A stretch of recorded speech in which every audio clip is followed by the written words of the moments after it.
Hello everybody, Stealth Lemon here, also known as Michael. Today we're going to be wrapping up our 2024 year by going through each letter of the alphabet, and we're going to be picking the game of the year per letter. So instead of having a full hour-long video about each letter, that was kind of the goal with the original project.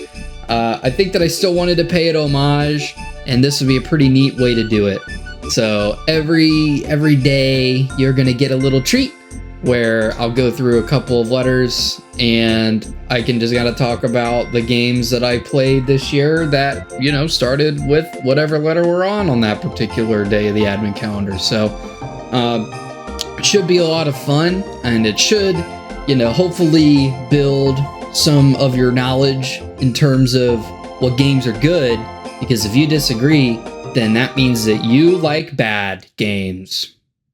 And so without further ado, we're going to jump into our first letter, which is the letter A. Now, A is a little bit of an interesting one, I'm not going to lie.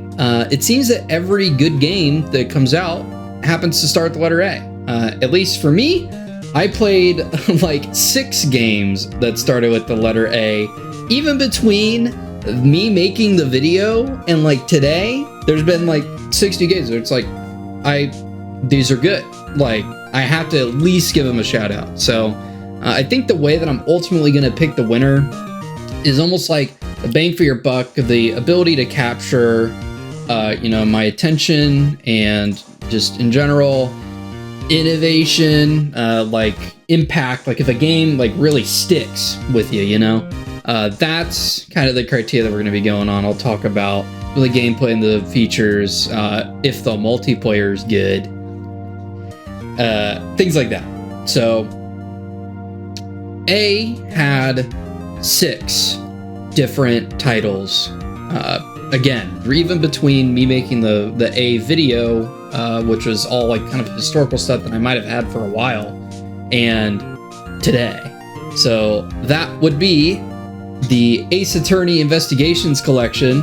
I always kind of thought it was a spin-off and that it wasn't really like that much of an Ace Attorney like core game.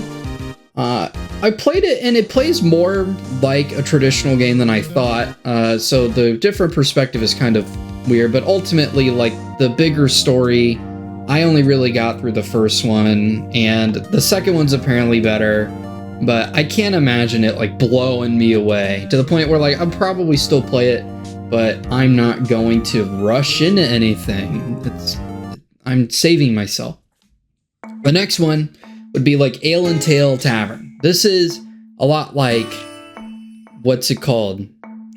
This game is a lot like Traveler's Rest. Traveler's Rest is, a lot of people call it's Stardew Valley, but you have a bar, and it isn't. But Ale and Tail is almost like a first-person co-op version. I know that in Traveler's Rest you can also do cooperative play, but it's in first person. You shoo away drunk people, yay.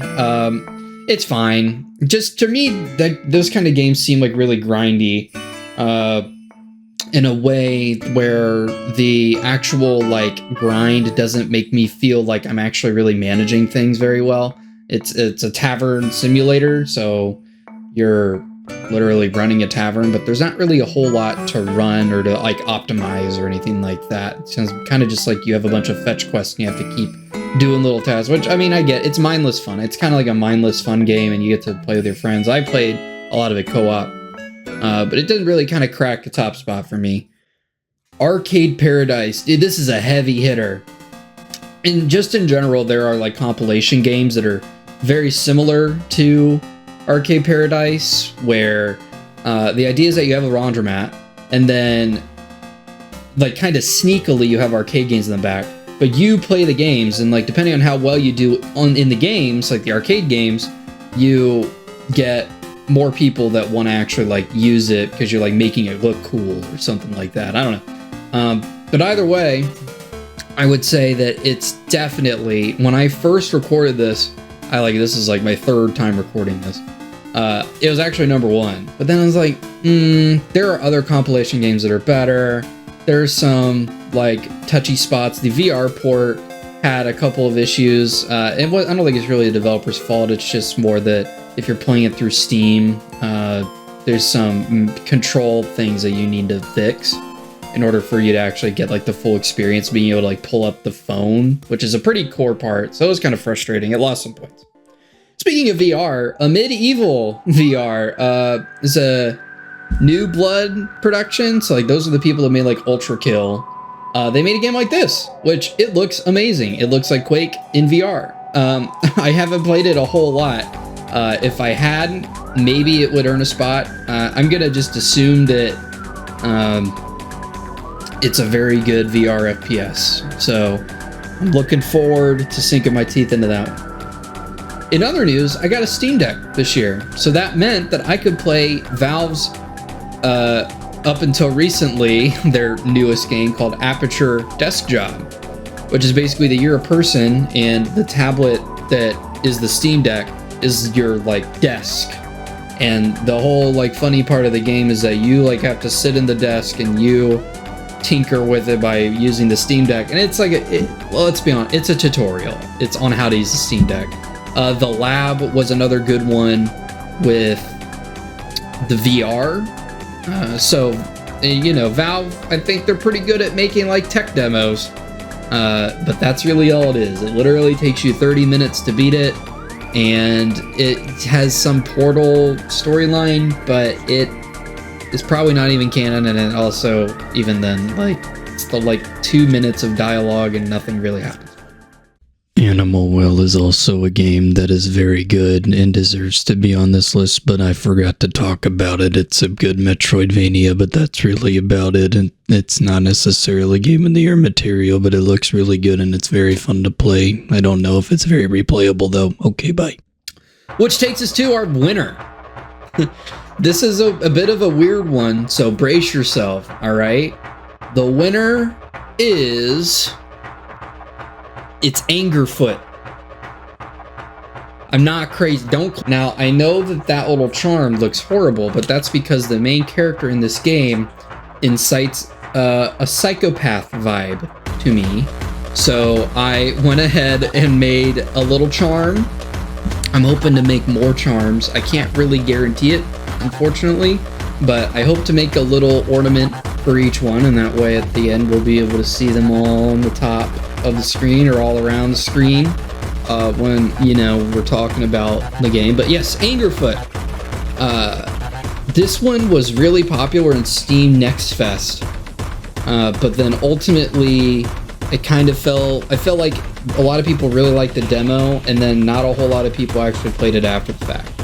I think that's a mistake. This is a good game. I actually beat it all the way. It took me a few days, but I really like the kind of micro speedrunning games, which is really what this is trying to be.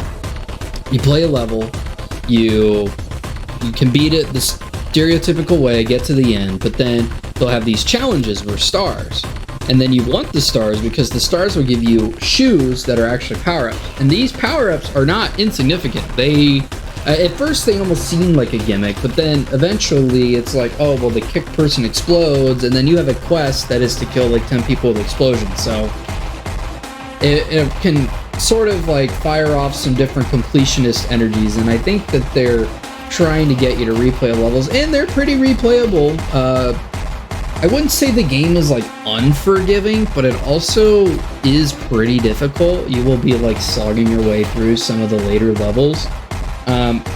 I definitely think that the atmosphere that they try to do with each little part of the town, because it's like Crime City, is pretty good.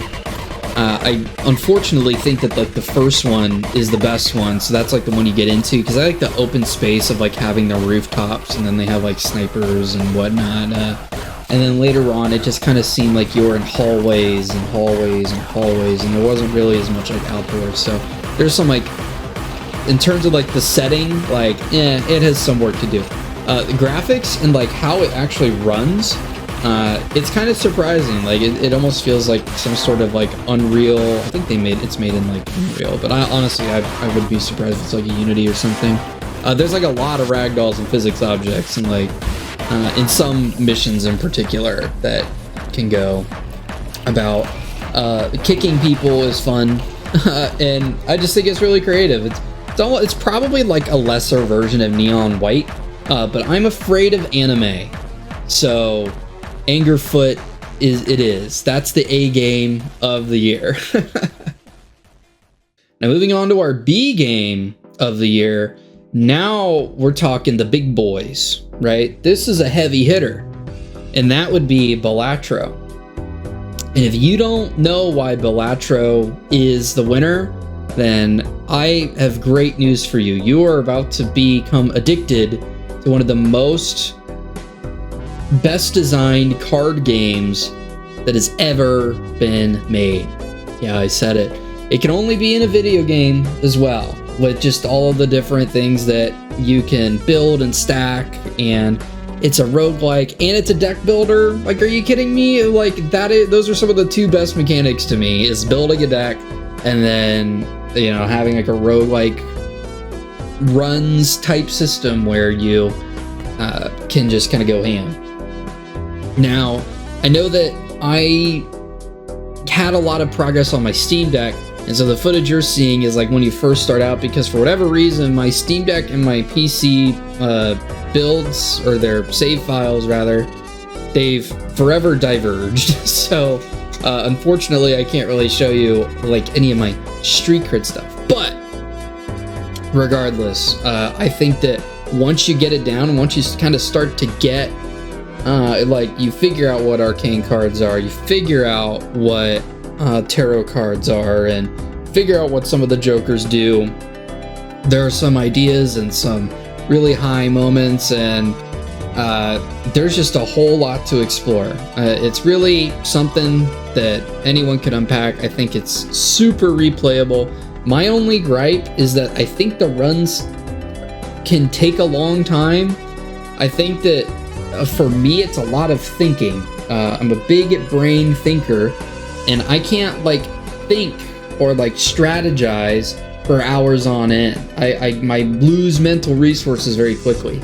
So I find that I can only really do one run and then stop, or maybe I'll do a run and then be like, oh, I lost. So then I'll like start it again, and then I'll find that after like halfway through the ante that I kind of fall off. But I always, whenever I launch it, I always really love to play whatever. And again, I think that there's a lot of replayability. There's seeded runs, and really things can get quite crazy, especially from a debut indie game. That's just the icing on the cake. In terms of honorable mentions, I will say Baldur's Gate 3 is really close. The main reason is that Baldur's Gate 3 came out last year. I played a good amount of it last year, but I also played a good amount of it this year, and it's great. And the mod support is fantastic, and I can't really complain a whole lot. Otherwise, not a whole lot. Again, I originally like started to record the B video, but then I played Battlefield 4 times. Or BattleBit, which is just Battlefield again. So I kind of had to just be like, nah, I wasn't gonna be able to do that, unfortunately. But that's A and B. That's day one. You know how many letters there are in the alphabet, so we're gonna do 2 letters a day, baby. I really hope that this is something that people enjoy. I like to be able to flex my passion for video games and have some actual gaming content on the channel. And who knows, you know, we love letters and numbers. I haven't done one for numbers. I didn't think about numbers. That's the end of this one. We'll see you tomorrow.